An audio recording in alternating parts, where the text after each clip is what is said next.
ہم نے اللہ سے نہیں کہا کہ ہمیں پیدا کرو پھر ہم اللہ کا شکر کیوں ادا کریں. بالکل یہی سوال میں نے غامدی صاحب سے بھی کیا تھا, انہوں نے اس کا جواب دیا, اور پھر اس میں نے کچھ ویلیو ایڈیشن بھی کی تھی. میری یوٹیوب کے اوپر آپ ویڈیو دیکھ لیں, اللہ نے مجھے میری مرضی کے بغیر کیوں پیدا کیا. اس ٹائٹل سے بھی ہے اور اس ٹائٹل سے بھی ہے, غامدی صاحب سے اللہ کے متعلق ایک مشکل سوال. تو اس کا لاجیکل آنسر دیتے ہیں ہم. قرآن اس کا جو آنسر دیتا ہے وہ تو دو ٹوک ہے. لا یسأل عما یفعل وہم یسألون. اللہ کو کوئی پوچھ نہیں سکتا کہ اللہ نے یہ کام کیوں کیا, وہ ہر ایک کو پوچھ سکتا ہے کیونکہ وہ کریٹر ہے. اللہ نے تو اس سوال کو بین کیا ہے. اس کا جواب یہی ہے کہ جو اللہ کی مرضی.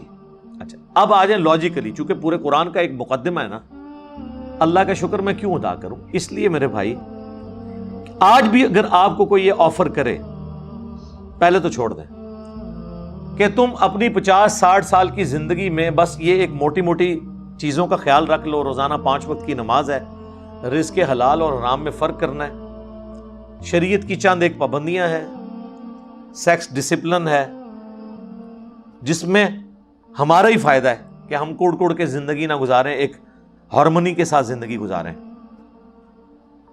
تو پھر ہمیشہ کی زندگی تمہیں دوں گا جس میں تمہیں موت نہیں آئے گی, کوئی پریشانی نہیں آئے گی, کوئی بڑھاپا نہیں آئے گا, اور تمہاری مرضی کی زندگی ہوگی. یہاں تو تم 5 مرلے کے پلاٹ کی خاطر ذلیل ہوتے ہو, اور وہاں پہ سب سے آخر میں جو دوزخ سے نکال کے جنت میں جانے والا جنتی ہے, بخاری مسلم میں آیا, اسے بھی اس پلانٹ ارتھ سے 10 گنا بڑی جنت دی جائے گی. پلانٹ ارتھ جس کا صرف سرکمفرنس ہی 40,000 کلومیٹر ہے, یعنی آپ یہاں سے چلیں نا تو 40,000 کلومیٹر کے بعد آپ واپس یہاں پہنچتے ہیں. اس سے 10 گنا بڑی جنت سب سے چھوٹے جنتی کو ملے گی جس نے آخر میں جنت میں داخل ہونا ہے اپنا لاکھوں سال کا عذاب بھگت کے, اور جس نے بغیر حساب و کتاب کے جنت میں جانا ہے, یا جس کی نیکیاں اس کے گناہوں پر حاوی ہوں گی اس نے جانا ہے, اس کی تو جنت کا کوئی امیجن نہیں. تو میرا خیال ہے دنیا میں کوئی انسان نہیں جو یہ آفر قبول نہ کرے, کیونکہ انسان کی دل میں جو اللہ نے شہوات کی اٹریکشن اور محبت رکھ دی ہے وہ اس کی متقاضی ہے کہ وہ اپنی اس ٹیسٹ کو ختم نہیں کرنا چاہتا. کس کی خواہش ہے کہ وہ اچھا کھانا نہ کھائے اور ہمیشہ کھاتا رہے مرتے دم تک؟ دنیا میں تو پاسبل نہیں ہے. کھانا پینا چھوٹ جاتا ہے, بیماریاں ہو جائیں تو خریدنے کی قوت کے باوجود آپ کھا پی نہیں سکتے.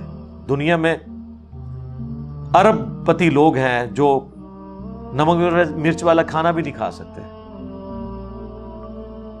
معدہ اجازت نہیں دیتا. اللہ نے سب کو بیلنس رکھا ہوا ہے, کسی کو ایک معاملے میں اوپر کیا تو دوسری طرف سے اس کی آواز نکال دی ہے.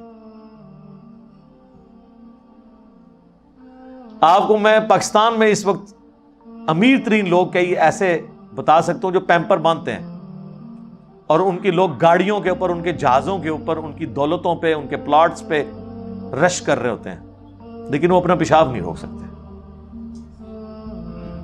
تو انسان کی کیا اوقات ہے؟ لیکن آخرت میں کچھ نہیں ہے, آخرت میں پیشاب ہے ہی نہیں. صحیح مسلم کا آپ جنت والا چیپٹر پڑھ لیں, اور مشکات شریف میں آپ کو 30 جلد میں جنت سے متعلق ساری احادیث بخاری, مسلم, ابو داؤد, ترمذی, نسائی, ابن ماجہ, باقی کتابوں سے ملیں گی کہ جنت میں خوشبودار ڈکار آئے گی اور کھانا ہضم. پیشاب کرنے کی جو تکلیف ہے نا, یہ بھی نہیں انسان کو اٹھانی پڑے گی, کیونکہ جنت میں تکلیفیں آئی نہیں ہیں. اور جنت میں آپ کا پیٹ کا بھرنا نہ بھرنا یہ آپ کی مرضی سے ہے. آپ لذت کے لیے کھائیں گے. دنیا میں تو آپ لذت والی چیز تھوڑی دیر کھائیں تو پھر پیٹ جواب دے جاتا ہے. نہیں, جنت کی کسی نعمت کو فنا نہیں ہے. آم توڑ کے کھائیں گے پھر آم دوبارہ اگ جائے گا اسی وقت ہی, کسی چیز نے ختم نہیں ہونا. اتنی بڑی بڑی نے, اور سب سے بڑی بات کن فیکون جو اللہ کی کوالٹی ہے وہ کسی درجے میں اللہ تعالیٰ اپنی مخلوق کو اس حوالے سے دے دے گا کہ اس کی خواہشات کی تکمیل ہوگی جنت میں. جو خواہش کرے گا, جو سوچے گا اس کے سامنے آ جائے گا. یہ تو کوالٹی صرف اللہ کی ہے, لیکن انسان کو اللہ تعالیٰ یہ کوالٹی وہاں پہ دے دے گا.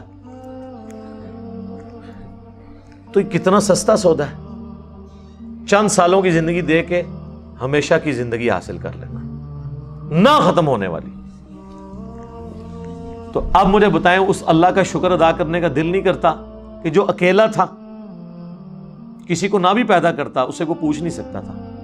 اس کا پہلا احسان کہ اس نے پیدا کیا, اس کے بعد ایک آفر رکھی, اتنی زبردست قسم کی آفر.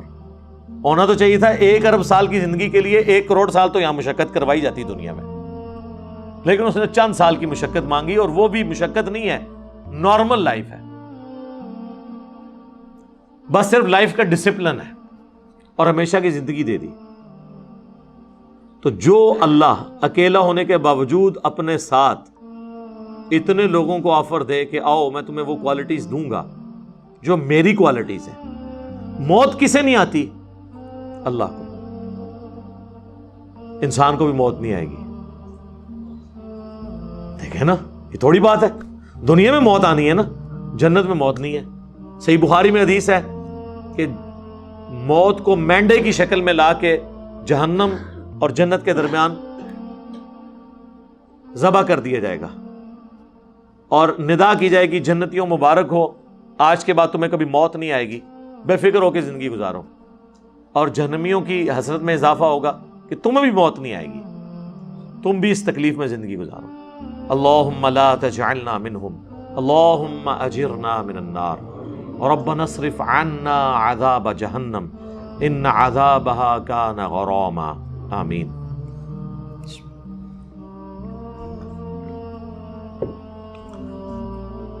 اللہ کی ذات کو جب آپ اس پہلو سے دیکھیں گے تو آپ کے اندر سے, آپ کے ایک ایک ریشے سے اس کے لیے شکر کے جذبات ابھریں گے. ہم تو اپنے ساتھ اپنی اس دولت میں جو اللہ نے ہمیں دیا کسی کو شریک کرنے کے لیے تیار نہیں ہے, اور اللہ تعالی اپنی خدائی صفات کے اندر آپ کو آپشن دے رہا ہے کہ آپ کو بھی موت نہیں آئے گی, آپ کو بھی ہر وہ چیز ملے گی جس کی آپ خواہش کریں گے, جو آپ خواہش کریں گے وہ آپ کو ملے گا. اور اللہ تعالیٰ کسی نعمت سے لطف اندوز خود کوئی نہیں ہو رہا. اللہ کھاتا ہے کیا؟ اللہ کی کوئی بیوی ہے؟ اللہ کے کوئی بچے ہیں؟ یہ وہ ساری چیزیں جو ہمارے لیے اٹریکشن کا باعث ہیں, اللہ کے لیے ان میں سے کوئی بھی چیز اٹریکشن کا باعث نہیں ہے سوائے ایک چیز کے,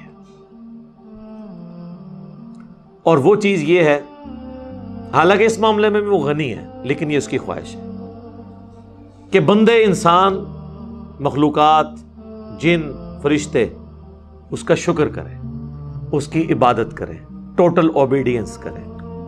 وما خلقت الجن والانس الا لیعبدون. ہم نے جن اور انسانوں کو فقط اس لیے پیدا کیا کہ وہ ہماری عبادت کریں, ہمیں مانے نہیں, صرف عبادت کریں, اور عبادت کہتے ہیں ٹوٹل اوبیڈینس کو. تو اس لیے شکر ادا کریں جی.